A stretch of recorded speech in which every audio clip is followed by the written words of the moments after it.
Mantan Menteri Perdagangan Thomas Trikasih Lembong alias Tom Lembong memakan 1 sendok gula rafinasi di hadapan majelis hakim saat diperiksa sebagai terdakwa kasus dugaan korupsi importasi gula. Tom mengaku kesal dan sedikit bete dengan jaksa penuntut umum sehingga melakukan hal tersebut. Tom Lembong di sela sidang di Pengadilan Tipikor Jakarta Pusat, Selasa 1 Juli 2025, mengaku memakan gula rafinasi itu untuk membuktikan pernyataan jaksa soal bahaya mengkonsumsi gula rafinasi. Dia ingin membuktikan apakah setelah memakan gula itu akan mengalami gangguan kesehatan dalam pekan ini. Saat itu, Tom Lembong menunjukkan 3 jenis gula yang dibawanya di ruang sidang. Tom kemudian mencicipi gula yang disebutnya sebagai gula rafinasi. Hal itu dilakukan Tom saat diperiksa sebagai terdakwa kasus dugaan korupsi impor gula di Pengadilan Tipikor Jakarta. Tom lalu menyilakan jaksa mendekat ke majelis hakim dan melihat 3 toples berisi GKM, GKP, dan gula rafinasi. Tom lalu memakan gula yang disebutnya sebagai gula rafinasi. Tom mengatakan jaksa pernah menyebutkan gula rafinasi berbahaya apabila dikonsumsi masyarakat. Melalui tindakan itu, Tom membantah pernyataan jaksa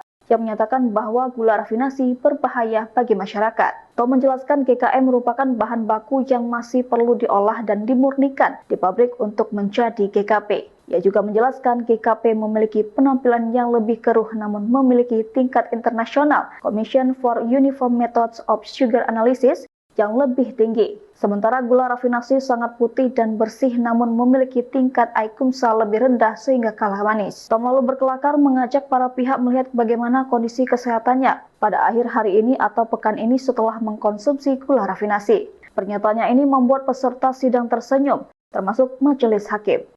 Download Tribun X sekarang, menghadirkan lokal menjadi Indonesia.